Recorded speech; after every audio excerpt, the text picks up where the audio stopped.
શરૂઆત કરીશું રૂપિયા સાથે. શરૂઆતી કારોબારમાં ડોલર સામે રૂપિયો 5 પૈસા જેટલો નબળો થઈને 87.07 પ્રતિ ડોલરની સામે 87.12 પ્રતિ ડોલર ઉપર ખુલ્યો. અને ત્યારબાદ પણ જો આપણે રૂપિયાના સ્તરોની ઉપર નજર કરી લઈએ કઈ રીતની ચાલ અહીં આગળથી રૂપિયાની અંદર દેખાઈ રહી છે, તો થોડો નરમાશ સાથેનો ટ્રેન્ડ જ આપણને રૂપિયાની અંદર આવતો જોવા મળી રહ્યો છે.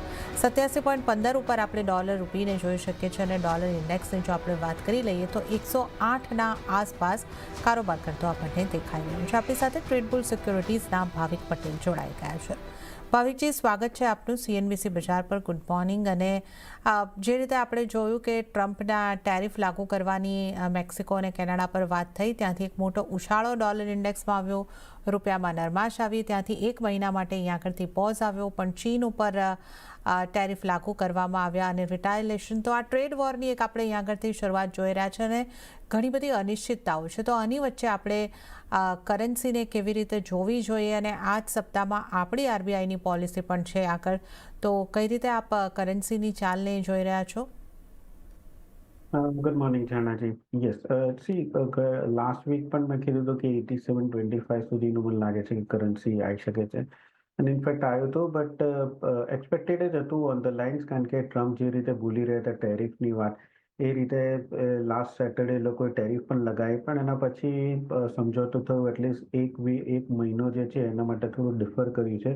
તો ડોલર ઇન્ડેક્સ આપણે જોઈએ તો 108થી 107.90 નીચે આવી ગયો હતો, એટલે નિયરલી કાલ આપણે જોઈએ તો $1 નીચે આવ્યો હતો, પણ તે છતાં પણ રૂપિયા આપણે જોઈએ તો એમાં સ્ટ્રેન્થ દેખાઈ નથી રહી. અને આઈ થિંક એનું એક કારણ છે ચાઇનીઝ યુએનનું, કે જે ચાઇના તરફથી યુએસએ તો ટેરિફ લગાવે છે 10%, અને નેક્સ્ટ સોમવારે ચાઇના પણ એડિશનલ ટેરિફ છે 15%. અમુક છે વસ્તુ ફૂલ છે, અમેરિકન મોટર્સ છે, ફાર્મ ઇક્વિપમેન્ટ છે, અને જે મેટલ્સ જે છે ખાસ કરીને જે ઇલેક્ટ્રોનિક્સમાં વપરાય છે એના ઉપર અત્યારના બંધ કર્યું છે.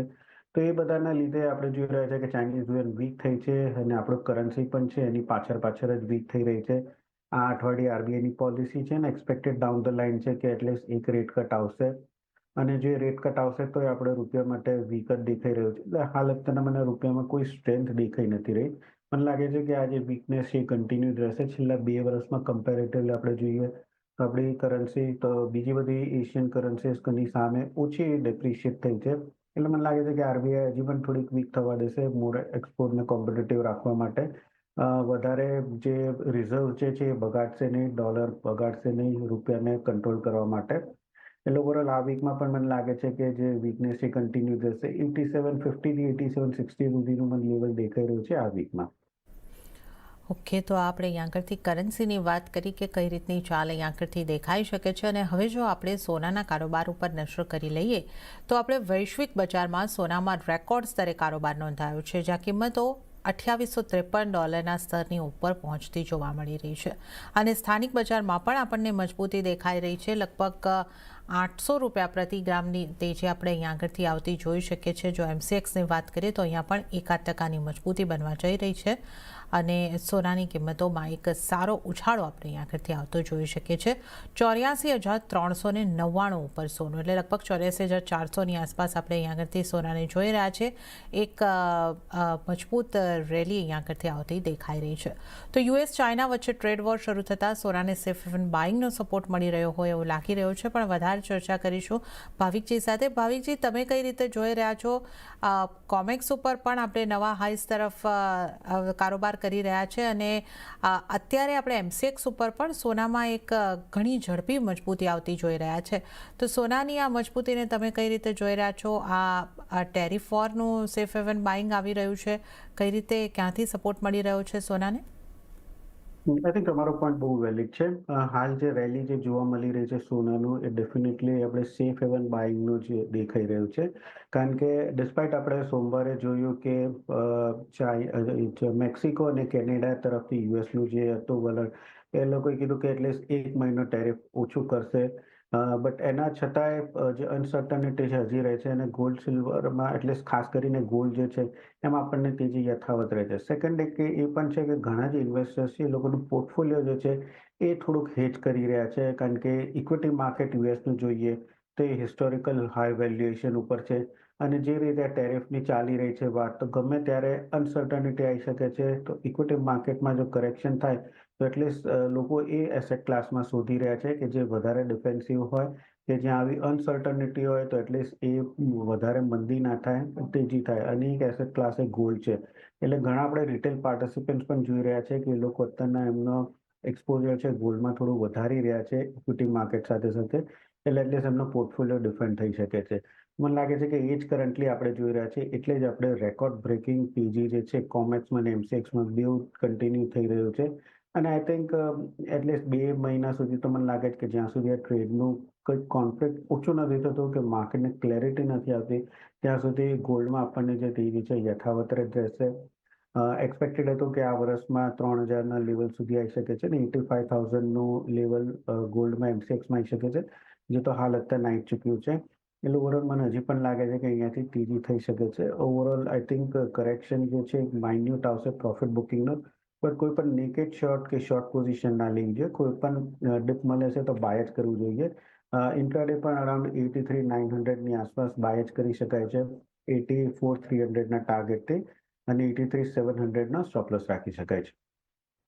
ઓકે, તો સોનામાં કોઈ પણ ઘટાડે ખરીદી કરીને ચાલવાની સલાહ બની રહી છે. તો 83,900ની આસપાસ તમને સોનું મળે છે. ખરીદારી કરીને ચાલો. 84,300ના ટાર્ગેટ અને 83,700નો સ્ટોપ લોસ રાખીને ચાલવાનું રહેશે. તો કોઈ પણ ઘટાડે ખરીદારી કરીને ચાલવાની સલાહ.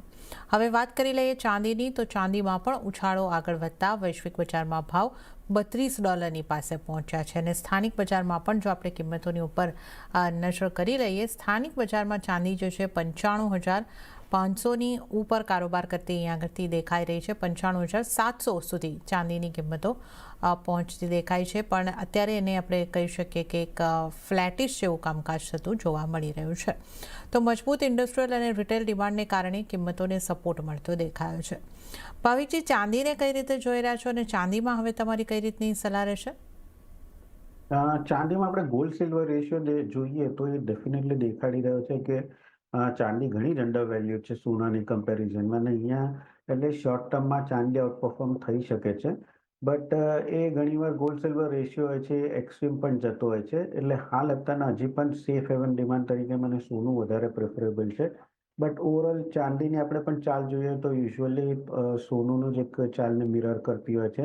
અને આ વખતે તો આપણે જોઈ રહ્યા છીએ કે બેઝ મેટલ્સમાં પણ થોડીક 2 દિવસથી રિકવરી જોવા મળી છે. એટલે ચાંદી પણ મને લાગી રહ્યું છે કે આમાં પણ અત્યારના કોઈ short position I think avoid જ કરવું જોઈએ. અને કોઈ પણ ઘટાડો આવે તો બાય જ કરવું જોઈએ. ઓવરઓલ આઈ થિંક એક્સપેક્ટેડ છે કે $36 સુધીનું લેવલ છે એ આ વર્ષમાં મિનિમમ આપણે કોમેક્સમાં જોવા મળી શકે છે. ઇન્ટ્રાડેની વાત કરીએ તો ઇન્ટ્રાડે પર 95,300ની આસપાસ ચાંદી બાય કરી શકાય છે 96,200ના ટાર્ગેટથી, અને 94,800નો સ્ટોપ લોસ રાખી શકાય છે. ઓકે, તો ચાંદીમાં પણ દરેક ઘટાડે બાય કરીને ચાલવાની સલાહ બનતી દેખાઈ રહી છે. 95,300ની આસપાસથી ચાંદીમાં ખરીદારી કરો. 96,200નો ટાર્ગેટ અને 94,800નો સ્ટોપ લોસ રાખવાનો રહેશે. તો અહીંયા આગળ આપણે સોના અને ચાંદીની વાત કરી છે. આ બંને પ્રેશિયસ મેટલ્સની અંદર ઘટાડે ખરીદી કરીને ચાલવાની સલાહ બનતી દેખાઈ રહી છે. અને આ સાથે જ હાલ સમય થઈ રહ્યો છે એક બ્રેક લેવાનો. લઈશું બ્રેક, અને બ્રેક બાદ આપણે ભાવિક પટેલ સાથે અન્ય કોમોડિટીઝની ચર્ચામાં આગળ વધીશું.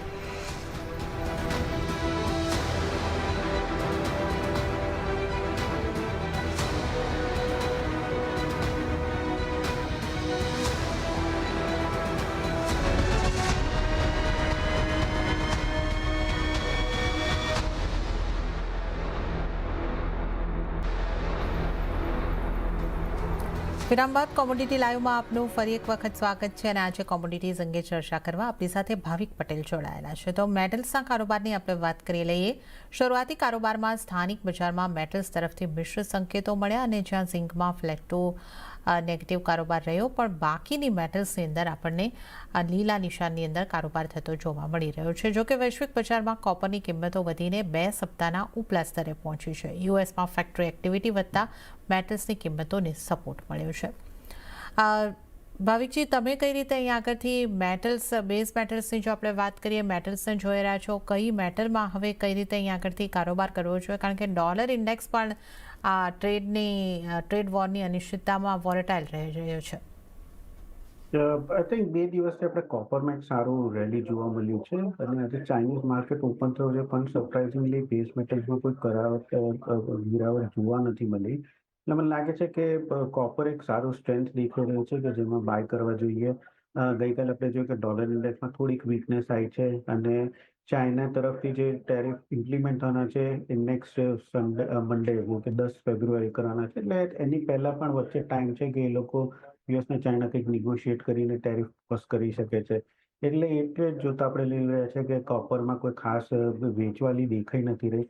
Overall I think trend positive છે તો હું બાય ઇન્ડસ્ટ્રી સ્ટ્રેટેજી આપીશ અરાઉન્ડ 838 બાય કરી શકાય છે. 844 ના ટાર્ગેટથી અને 835 નો સ્ટોપ લોસ રાખી શકાય છે. કે તો કોપર ઉપર અહીંયા આગળ કંઈક સલાહ ખાસ બનતી દેખાઈ રહી છે. તો બેઝ મેટલ્સ પૈકી અહીંયા આગળથી કોપરમાં ખાસ ધ્યાન આપીને ચાલો તો આ વ્યૂ અહીંયા આગળથી બનતો દેખાઈ રહ્યો છે. હવે જો આપણે ક્રૂડની વાત કરી લઈએ તો ડોલર ઇન્ડેક્સમાં દબાણને કારણે ક્રૂડની કિંમતોમાં નીચલા સ્તરેથી રિકવરી આવી છે. બ્રેન્ટના ભાવ $75 ઉપર પહોંચતા દેખાયા છે અને આમ છતાં અડધા ટકાથી વધુની વેચવાલી જે છે એ આપણને આવતી ફરીથી જોવા મળી છે. બ્રેન્ટના અંદર આપણે $75.84 ઉપર કારોબાર જોઈ શકીએ છીએ. ઉલ્લેખનીય છે કે એપીઆઈ મુજબ યુએસની ઇન્વેન્ટરી અનુમાન કરતાં વધુ હોવાથી પણ એની પણ એક ઇમ્પેક્ટ જે છે ચોક્કસપણે દેખાઈ રહી છે. સાથે જ ચાઇનાએ યુએસથી ક્રૂડના ઇમ્પોર્ટ ઉપર 10% ટેરિફ લગાવ્યો છે જેની અસર પણ કિંમતોની ઉપર જોવા મળશે. તો આ એપીઆઈની ઇન્વેન્ટરીના આંકડા અને ચાઇના તરફથી જે રિટાયલેશનની અંદર ટેરિફ લગાડવામાં આવ્યા છે કઈ રીતની ઇમ્પેક્ટ આપણને અહીંયા આગળથી આવતી જોવા મળશે ક્રૂડ ઉપર? આઈ થિંક ક્રૂડનો બે વધારે સ્ટ્રોંગ ન્યૂઝ છે. એક તો આપણે જોયું કે સોમવારે એકદમ સ્ટ્રોંગ ઓપનિંગ થયો હતો કારણ કે કેનેડા અને મેક્સિકો પર ટેરિફ લગાવ્યામાં 10% કેનેડાના ઓઇલ પર ટેરિફ લગાવ્યો અને યુએસ જે છે એ every day 4 million barrels per day oil ત્યાંથી લે છે અને 450,000 બેરલ્સ પર ડે મેક્સિકોથી લે છે. અને જો ટેરિફ લગાવશે તો સપ્લાય ડિસ્ટ્રપ્શનના અનુમાનથી આપણે જોયું હતું કે 6500 સુધીની એક તેજી જોવા મળી હતી. અને 65 થી 6300 જોવા મળ્યું તો સોમવારે એ દિવસે કે જ્યારે એ લોકોએ કીધું કે ટેરિફ હોલ્ટ થશે. એના પછી આપણે જોઈ રહ્યું કે ટ્યુઝડે પણ એકદમ વીક ટ્રેડ થઈ રહ્યો હતો 6180 સુધી આવ્યો હતો અને 6180 થી સીધો 6400 નો એક જમ્પ જોવા મળ્યો હતો કારણ કે હવે જે ટ્રમ્પ છે એને નિશાનો બનાવ્યો છે ઈરાનને કે જે લોકોએ કીધું છે કે ઓર સ્ટ્રાઇક સેન્કશન્સ થશે. આગળના જે લોકોએ વેવ કર્યા છે એ પણ રોલ બેક કરશે અને નિયરલી ઈરાનનું જે આઉટપુટ છે ઝીરો કરશે. તો જો ટ્રમ્પ વધારે સેન્કશન મૂકશે તો ઓવરનાઇટ આઈ થિંક જે સરપ્લસ જે છે એ ડેફિસિટમાં આવશે ઓવરઓલ ઓઇલમાં. અને હાલ અત્યારે જોઈએ તો Iran nearly 1.3 million barrels per day છે ચાઇનાને સપ્લાય કરે છે. એટલે જો એ કટ ઓફ થશે તો થોડુંક ફરીથી ઉછાળો જોવા મળી શકે છે. એટલે 2 દિવસમાં આપણે બહુ જ વોલેટિલિટી ક્રૂડમાં જોવા મળી હેડલાઇન્સ ઉપર. હજી ચાઇના તરફથી રિટાલિએશન છે પણ ચાઇના યુએસથી એટલું બધું ક્રૂડ લેતું નથી. એટલે એના લીધે પ્રાઇસીસમાં બહુ મોટી ઇફેક્ટ નહીં આવે પણ ડેફિનેટલી જો ઈરાન ઉપર વધારે હેવી સેન્કશન્સ મૂકશે અને એ લોકોનું એક્સપોર્ટ ઓછું થશે તો આપણને ક્રૂડમાં જરૂરથી તેજી જોવા મળશે. તો હાલ અત્યારના એ પ્રાઇસ ઉપર જ મને લાગી રહ્યું છે કે ન્યૂઝ ઉપર થોડુંક તેજી જોવા મળી શકે છે. તો ક્રૂડમાં 6330ની આસપાસ બાય કરી શકાય છે 6420ના ટાર્ગેટથી અને 6290નો સ્ટોપ લોસ રાખી શકાય છે. ઓકે, તો અહીંયા આગળથી ક્રૂડની અંદર ખરીદારી કરીને ચાલવાની સલાહ બની રહી છે. 6330ની આસપાસથી તમે ખરીદારી કરીને ચાલો. 6420નો ટાર્ગેટ અને 6290ના સ્ટોપ લોસ તમારે રાખવાના રહેશે. તો ક્રૂડમાં ખરીદારી કરીને ચાલવાની સલાહ બની રહી છે. વાત હવે નેચરલ ગેસની કરી લઈએ તો શરૂઆતી કારોબાર સ્થાનિક બજારમાં નેચરલ ગેસમાં 1%થી વધુના ઘટાડા સાથે કારોબાર થતો જોવા મળ્યો છે. આ ઘટાડો આપણને વધતો દેખાયો છે અને લગભગ 3.27% સુધી આ ઘટાડો આગળ વધ્યો છે. 2.78%ના લેવલ્સ અત્યારે આપણે જોઈ 278.1%નો આ લેવલ્સ આપણે અહીં આગળથી જોઈ શકીએ છીએ. આ નેચરલ ગેસમાં પણ એક દબાણ વધતું જઈ રહ્યું છે. કઈ રીતે આપ જોઈ રહ્યા છો ભાવિકજી? નેચરલ ગેસમાં ડિમાન્ડ જે છે એ તો ઓછી જ છે કારણ કે હવે ફેબ્રુઆરી પછીની ફોરકાસ્ટ જે છે એ વોર્મ વેધર દેખાડી રહ્યું છે. એક આપણે સ્પાઇક જોવા મળ્યું હતું કે જ્યારે યુએસએ કેનેડા ઉપર સેન્કશન મૂક્યું હતું 10%નું એટલીસ્ટ ઓઇલના ઉપર અને એપ્રોક્સિમેટલી યુએસ જે છે એ ડેઇલી 4 થી 5% એની જે ડેઇલી નીડ છે એટલું ઇમ્પોર્ટ કરી રહ્યો છે કેનેડા તરફથી. એટલે એ પણ હવે એક મહિના માટેનો જો પોઝ થયો છે ટેરિફનો એટલે એના લીધે ફરીથી આપણને જે છે સેલિંગ જે પ્રાઇસ જે છે જોવા મળી રહ્યો છે કારણ કે સપ્લાયનું કોઈ ડિસરપ્શન થવાનું નથી, ડિમાન્ડ જે છે એ થોડીક વીક જ છે. એટલે મને નથી લાગતું કે અત્યારે નેચરલ ગેસમાં કોઈ મોટી તેજી જોવા મળે અનલેસ એન્ડ અનટિલ ફરીથી ટેરિફ લગાવે છે યુએસ કેનેડા ઉપર તો આમાં પણ હું સેલ ઓન રાઇઝની જ રણનીતિ રાખીશ કે જ્યાં 282 ની આસપાસ શોર્ટ કરી શકાય છે, 275 ના ટાર્ગેટથી અને 286 નો સ્ટોપ લોસ રાખી શકાય છે. ઓકે, તો નેચરલ ગેસની અંદર સેલોન રાઇઝની રણનીતિ અપનાવવાની સલાહ બનતી દેખાઈ રહી છે અને નેચરલ ગેસમાં 275 સુધીના ટાર્ગેટ તમને બનતા દેખાઈ શકે છે. તો સેલોન રાઇઝની રણનીતિ નેચરલ ગેસની અંદર અપનાવીને ચાલો. તો આપણે અહીં આગળથી તમામ નોન એગ્રી કોમોડિટીઝની વાત કરી અને હવે જો આપણે એગ્રી કોમોડિટીઝ તરફ આગળ વધીએ, એગ્રી કોમોડિટીઝના કારોબારની ઉપર નજર કરી લઈએ. મસાલા પેકમાં ધાણામાં 0.32%ની મજબૂતી દેખાઈ રહી છે, પરંતુ જો આપણે હળદર અને જીરાની વાત કરીએ તો ત્યાં ફ્લેટ કારોબાર થતો જોવા મળી રહ્યો છે. ભાવિકજી, મસાલા પેકને કઈ રીતે તમે જોઈ રહ્યા છો? ક્યાં કઈ રીતની સલાહ રહેશે મસાલામાંથી? મસાલામાંથી જીરું હજી પણ વીક દેખાઈ રહ્યો છે, મે બી 20,000ની નીચે આવી શકે છે. પણ ઓલરેડી આપણે છેલ્લા 10-11 ટ્રેડિંગ સેશનથી જોયું છે કે 22,700 થી સીધું 20,800 સુધીનું 2,000નું એક સતત ફોલ જોવા મળી રહ્યો છે. એટલે અહીંયાથી એટલે શોર્ટ પોઝિશન તો થોડુંક એવોઇડ કરવું જોઈએ કારણ કે થોડીક રિકવરી જરૂરથી આવશે. બટ અત્યારના જે સપ્લાય આવી રહ્યો છે, માલમાં મંદી આવી રહી છે અને ડિમાન્ડ જે છે થોડીક વીક જ રહેવાની એક્સપેક્ટેશન છે. એટલે આમાં હું મોટી તેજી એક્સપેક્ટ નથી કરી રહ્યો. બટ કારણ કે ઓવરસોલ્ડમાં છે એટલે એકવાર થોડુંક વેઇટ કરવું જોઈએ. 51,500ની આસપાસ જો આવે છે તો શોર્ટ ફરીથી કરવું જોઈએ 20,500ના ટાર્ગેટથી અને 22,000નો સ્ટોપ લોસ રાખવો જોઈએ. ધાણાની વાત કરીએ તો ધાણામાં કેરી ઓવર સ્ટોક આ વખતે ઓછો છે. એક્સપેક્ટેડ છે કે સપ્લાય પણ જે છે ઓછું જ આવશે. ધાણામાં હજી પણ મને લાગે છે કે પોઝિટિવ વ્યૂ જ રાખવો જોઈએ. તો 8100ની આસપાસ બાય કરી શકાય છે 8200ના ટાર્ગેટથી અને 8070નો સ્ટોપ લોસ રાખી શકાય છે. હળદરની વાત કરીએ તો હળદરમાં અત્યારના મહારાષ્ટ્રમાં એરાઇવલ જે છે એ ઓછું અત્યારના થોડુંક વીક છે અને થોડુંક લેટ છે. નિઝામાબાદમાં એરાઇવલ સ્ટાર્ટ થઈ ગયું છે. બટ ક્વોલિટી જે છે એ એટલી સારી આવી નથી. એટલે એના પરમાં મને લાગે છે કે જ્યાં સુધી અરાઇવલ ફૂલ મહારાષ્ટ્રમાં આવશે નહીં ત્યાં સુધી પ્રાઇસીસ જે છે એમાં પણ બહુ મોટું દબાણ જોવા નહીં મળે. તો એમાં પણ બાય કરી શકાય છે કરંટ માર્કેટ પ્રાઇસથી 13,600ના ટાર્ગેટથી અને 13,050નો સ્ટોપ લોસ રાખી શકાય છે.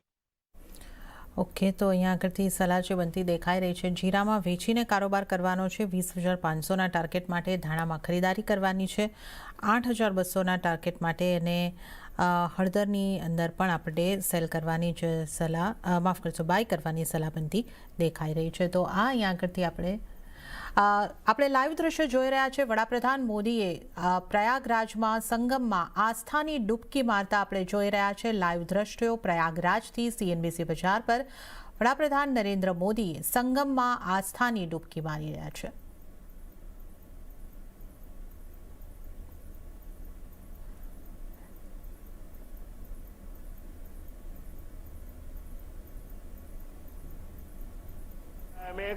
गिरिसन्तहस्ते बिभर्खस्तवे शिवाङ्गिरितरताङ्कुरुमा हि गुंसिः पुरुखं जगत शिवे नवचसा त्वागिरिसाक्षा बदामसि यथा नः हि गुंसिः पुरुखं जगत शिवे नवचसा त्वागिरिसाक्षा बदामसि यथा नः सर्वमिज्जगदायच्मगुं सोमना असत अधियवोचदधिवक्ता प्रथमो दैव्यो भिखक अहिंश्च सर्वञ्जं भय सर्वासु जातु धान्यो धराचिः यतो यतः समीहसे ततो नो अभयं गुरु सण्डः कुरु प्रजाभ्यो भयन्नः पशुभ्यः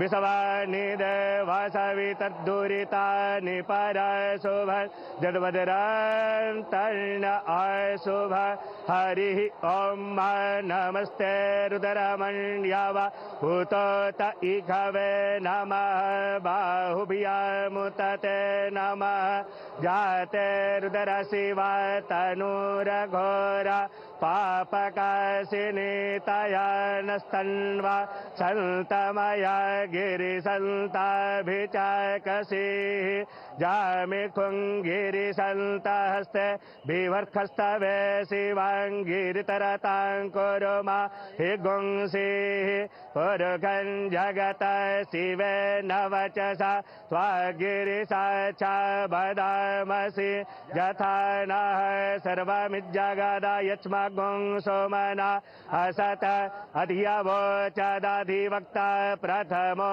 दैव्यो भिखक अहिंश्च सर्वं जम्भय सर्वासु जातु धान्यो धराचिः यतो यतः समीहसे ततो नो अभयं गुरु सण्डः कुरु प्रजाभ्यो भयन्नः पशुभ्यः विषवानि देवसवितर्दुरितानि परशुभ जद्वदरन्तर्न अशुभ हरिः ॐ नमस्ते रुद्रमण्यव उतोत इखवे नमः बाहुभ्यामुतते नमः जाते रुद्रशिवा तनूरघोर पापकाशिनी तया नस्तन्वा सन्तमया गिरिसन्ताभिचाकसीः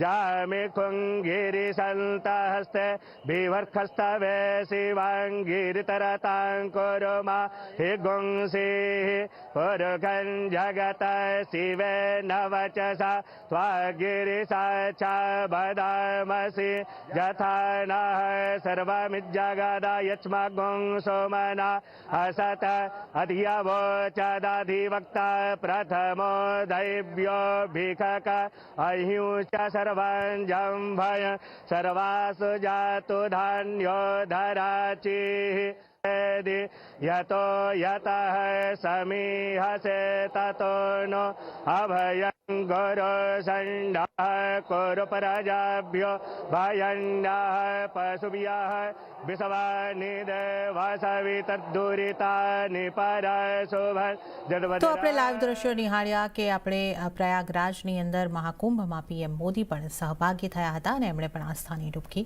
લગાવી હતી. તો આ સાથે જ હાલ મને પણ આપશો રજા, પણ વધુ અપડેટ અને સમાચારો માટે આપ જોતા રહો CNBC બજાર. નમસ્કાર.